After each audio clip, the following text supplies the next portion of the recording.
Good morning, students. Yeah, in previous class we had discussed about laboratory thermometer.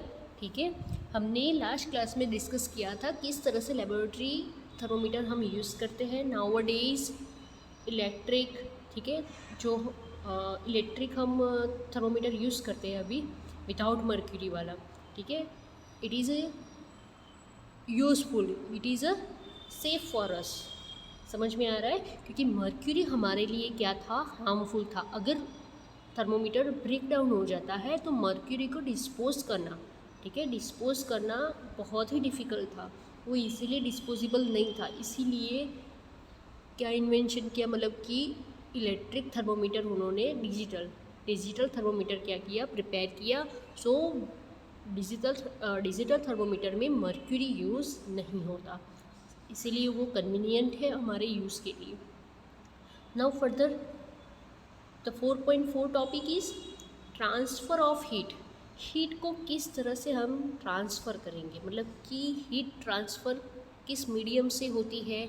अगर हम मान लो कि एक एंड पे हमें गर्मी लगती है, ठीक है, तो एटमॉस्फेयर पहले क्या होता है, वार्म होता है. देन आफ्टर वो हमारी बॉडी के स्किन पे हॉटनेस हमें फील होती है. देन आफ्टर हमें लगता है कि नहीं, गर्म है ये चीज़.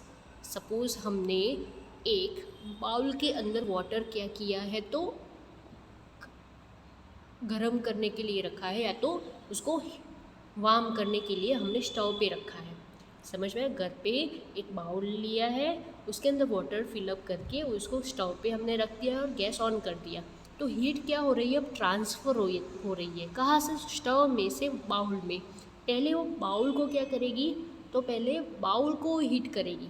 समझ में आ रहा है, आप ऑब्ज़र्व करना है तो कर लेना. बाउल पहले वार्म होगा, मतलब कि वो पहले हीट कंज्यूम करेगा. देन आफ्टर उसके अंदर जो वाटर है वो उसके बाद वार्म होना स्टार्ट करेगा. ठीक है, वो बाद में हीट कंज्यूम करेगा. पहले पूरी तरह से बाउल एकदम, मतलब कि हम बोलेंगे कि पूरी तरह से वो हीट हो चुका है, तो आप अंदर वाटर के अंदर अगर अपने फिंगर को पुट करेंगे तो उतना वार्म नहीं लगेगा जितना बाउल वहाँ पे गर्म है. देन आफ्टर वो थोड़े टाइम के बाद वाटर को क्या करेगा, तो हीट करना स्टार्ट करेगा.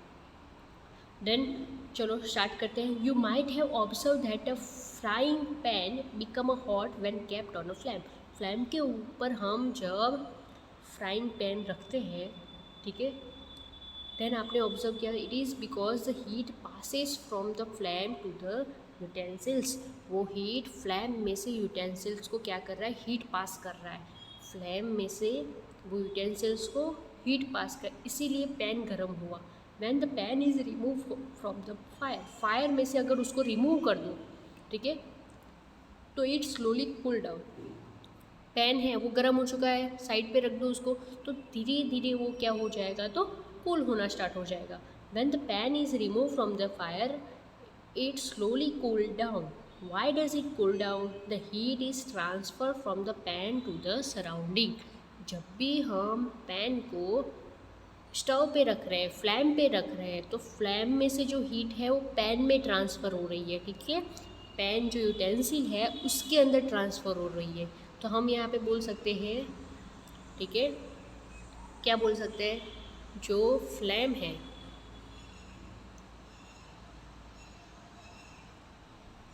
फ्लैम में से हीट कहाँ पे ट्रांसफ़र होगी,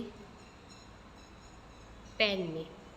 ठीक है, जो पैन है, यूटेंसिल है, उसमें ट्रांसफ़र हो रही है. आफ्टर आफ्टर आफ्टर उसको रिमूव करेंगे, देन आफ्टर क्या हो जाएगा, तो पैन में से हीट कहाँ पे, तो एटमॉस्फेयर में. ठीक है, एटमॉस्फेयर में क्या हो जाएगी,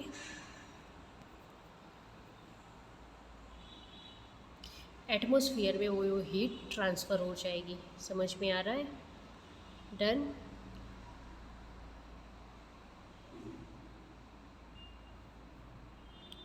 समझ में आ रहा है, पहले क्या हो रहा था, तो यहाँ पे देख लो कि पहले जब पैन को हमने हीट देना स्टार्ट किया था, व्हेन केप्ट ऑन फ्लेम, तो वो हॉट हो गया, ठीक है, हीट उसमें ट्रांसफ़र हो गई। देन आफ्टर उसको when pan is remove from fire it slowly cool down, then slowly cool down हो गया, ठीक है वो।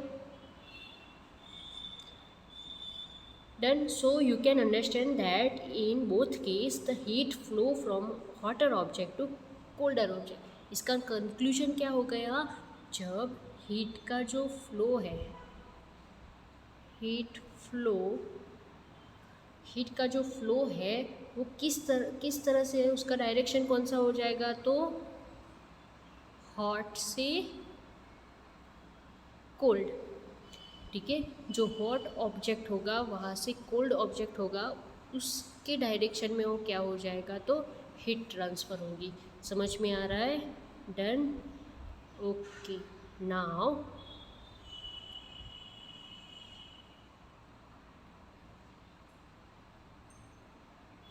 in fact in all the cases heat flow from a hotter object to colder object। हर एक case में यही तरह से होता है कि हॉटर ऑब्जेक्ट से लेके कोल्डर ऑब्जेक्ट तक हीट क्या हो रही है, ट्रांसफ़र हो रही है। एक एक्टिविटी हम यहाँ पे डिस्कस करते हैं। Activity 4.6, take a rod on flat strip of metal. Metal का हमने क्या लिया है, एक रॉड लिया है, यहाँ पे दिखाई दे रहा है आपको। दो ब्रिक्स के बीच में हमने क्या किया, उसको सेटल डाउन किया है, और वो rod fix a few small wax piece on the rod. Rod के ऊपर हमें क्या करना है, वैक्स के पीसीस थोड़े हमें क्या करना है, फिक्सअप करना है। This pieces should be at nearly equally distance. Equally distance में आप देख सकते हैं, एक यहाँ पे है, हर एक इक्वल डिस्टेंस पे हमने वैक्स की क्या लगा दी है, तो वैक्स फिक्स किया हुआ है, पीसीस उसके रॉड पे फिक्स किए हुए हैं। समझ में आ रहा है? जैसे कि हमने 4.7 में इस फिगर में हमने शो किया है, उसी तरह से हमें क्या करना है, सेटअप करना है। If you do not find a stand you can put one end the rod in between bricks. अगर हमारे पास स्टैंड नहीं है तो दो ब्रिक्स के बीच में हम रॉड को पुट कर सकते हैं। Now heat the other end of the rod and observe. जो उसका एंड है, एक एंड तो क्या हो जाएगा, ब्रिक्स के अंदर फिक्स हो जाएगा, और दूसरा एंड है वो क्या है, तो फ्री है। तो उसके नीचे हमें क्या करना है, उसको हीट देना स्टार्ट करें। तो हम क्या कर रहे हैं, तो कैंडल के थ्रू हम क्या कर रहे हैं, सेकेंड एंड को हीट देना स्टार्ट कर रहे हैं। What happen to the wax pieces. Wax pieces से हमें क्या पता चल रहा है, तो नियर ऑफ, देखो यहाँ पे जो फर्स्ट वैक्स पीस है तो वो मेल्ट होना स्टार्ट हो गया। समझ में आ रहा है? फर्स्ट पीस है वो मेल्ट होना स्टार्ट होके नीचे देखो वो क्या हो रहा है, कलेक्ट हो रहा है। सेकेंड वन भी क्या हो रहा है, तो धीरे धीरे स्टार्ट होगा।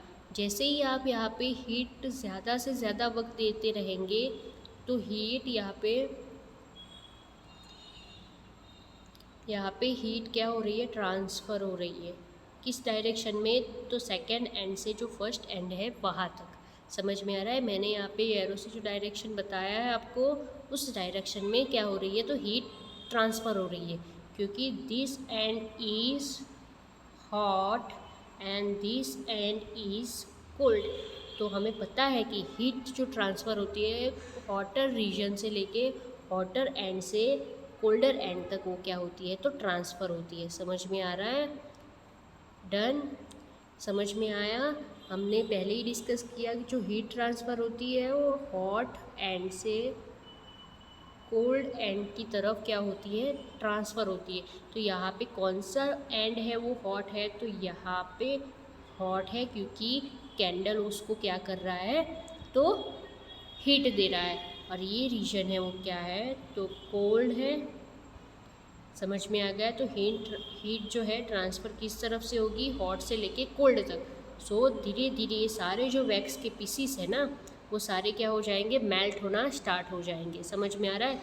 ठीक है। तो धीरे धीरे रॉड क्या हो गया है, वार्म होना स्टार्ट हो गया, मतलब हीट ट्रांसफ़र करके वो पूरे वैक्स को क्या कर देगा, तो मेल्ट कर देगा। डन, समझ में आ गया? Transfer from the end nearest to the flame to the other end. ठीक है। The process by which heat is transfer from the hotter end to the colder end of object is known as a conduction. तो the process by which heat is a transfer from the process by which heat is transferred from hotter end to colder end of object is called conduction. तो this process is called conduction. conduction हम किसे कहते हैं? Heat is transfer, heat transfer हो रही है hotter and से colder and तक। समझ में आ रहा है? ऑब्जेक्ट के हॉटर एंड से कोल्डर एंड तक वो क्या हो रही है? हीट ट्रांसफ़र हो रही है। तो उस प्रोसेस को हम क्या बोलेंगे? कंडक्शन। समझ में आ रहा है? Conduction. In solid generally the heat is transfer by process of conduction. Solid state में जो सॉलिड ऑब्जेक्ट है, कौन से ऑब्जेक्ट? सॉलिड ऑब्जेक्ट है, ठीक है, तो उसमें हीट जो ट्रांसफ़र होती है तो उस प्रोसेस, कौन सी प्रोसेस से होती है? तो कंडक्शन की प्रोसेस से होती है। समझ में आ गया? Do all substance conduct heat easily? हर एक सब्सटेंस हीट को इजीली कंडक्ट कर पाते हैं। You must have observe that the metallic pan for cooking has a plastic or wooden handle. तो उसके ऊपर प्लास्टिक या वुडन हैंडल वहाँ पे फिक्स किया होता है। पैन को पकड़ने के लिए वहाँ पे वुडन होता है तो प्लास्टिक का हैंडल फिट किया हुआ था। तो इसका मतलब क्या हो गया? तो वुड में से हीट ट्रांसफ़र नहीं होती होगी पर माइन्यूट लेवल में होती होगी। सो इजीली वो वार्म नहीं हो जाता, तो हम उसको पकड़ के उठा सकते हैं। समझ में आ रहा है? डन। ओके, नाउ एक्टिविटी 4.7 उसमें क्या किया है? Heat water in a small pan और बीकर या पैन में हमें क्या करना है? वाटर को वार्म हीट देनी है।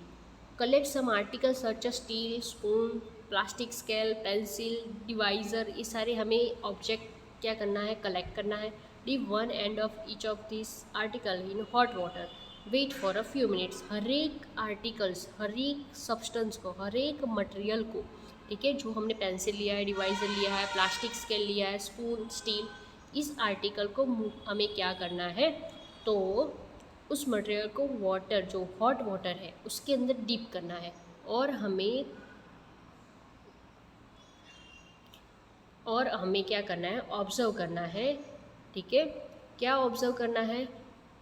तो टच द अदर हैंड, एक एंड को हमें क्या करना है? वो हॉट वाटर के अंदर डिप करके रखना है थोड़ी मिनटों के लिए। And then after second hand, ठीक है, जो सेकेंड एंड है, पेंसिल को फर्स्ट एग्जांपल लेते हैं कि हमने पेंसिल को डीप किया हॉट वाटर के अंदर।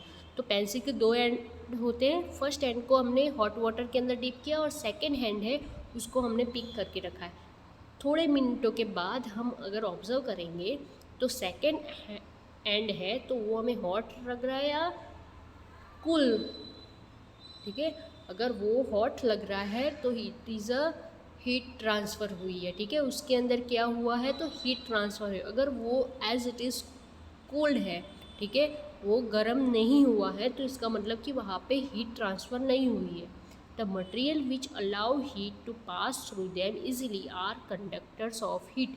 जो भी मटेरियल, ठीक है, जो भी मटेरियल है वो अलाउ करता है हीट को पास होने के लिए अपने अंदर से, तो उसे हम कंडक्टर ऑफ हीट के क्या बोलते हैं? कंडक्टर बोलते हैं, ठीक है। जो भी मटेरियल हीट को पास आउट करने के लिए क्या उसे परमिशन दे देगा, अलाउ कर देगा कि हाँ तू, हीट को क्या बोलेगा वो? कि हाँ तू मेरे अंदर से जा सकता है। समझ में आ रहा है? कोई भी मटेरियल है, ठीक है, जो हीट को अलाउ करता है अपने अंदर से जाने के लिए एक एंड से दूसरे एंड तक, तो हम उस मटेरियल को क्या बोलेंगे? तो conductor of heat. For example aluminium है, आयरन है, कॉपर, मतलब कि जो भी मेटल्स मटेरियल है, ठीक है, मेटल मटेरियल है, उस सारे के सारे क्या हो जाएंगे? Conductor of heat. समझ में आ रहा है? समझ में आ गया? कंडक्टर ऑफ हीट हम किसे बोलेंगे? कि जो मटेरियल हीट को अलाउ करेगा अपने अंदर से पास आउट होने के लिए, ठीक है, अपने अंदर से, अपने बॉडी में से पास आउट होने के लिए हीट को क्या कर रहा है? वो अलाउ कर रहा है, तो उस मटेरियल को हम क्या बोलेंगे? Conductor of heat. For example aluminium ion and copper, मतलब कि मेटल आयंस, ठीक है। सेकेंड हैंड क्या है, तो material which do not allow heat to pass through them easily are poor conductors, ठीक है। जो मटेरियल अलाउ नहीं करते हीट को पास आउट होने के लिए, तो उसे हम पुअर कंडक्टर बोलते हैं। किसके, तो हीट के।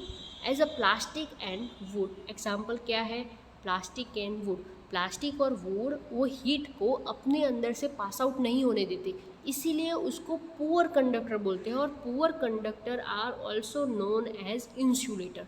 पुअर कंडक्टर को हम क्या बोलते हैं, इंसुलेटर। इंसुलेटर मतलब कि जो मटेरियल हीट को अपने अंदर से पास आउट होने के लिए अलाउ नहीं करता, ठीक है। They do not allow to pass through them, ठीक है, हीट को पास नहीं होने देती, तो उस मटेरियल को हम क्या बोलते हैं, इंसुलेटर बोलते हैं। The water and air are poor conductor. Water and air are poor conductor of heat, मतलब वाटर और एयर है वो क्या है, इंसुलेटर है। समझ में आ गया, डन।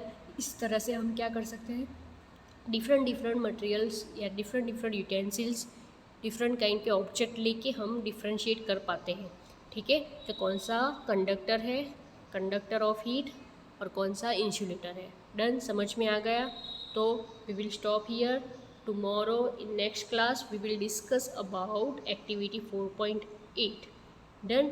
तो हम एक्टिविटी 4.8 को हम कल की क्लास में क्या करेंगे, डिस्कस करेंगे। So we will meet tomorrow. Thank you.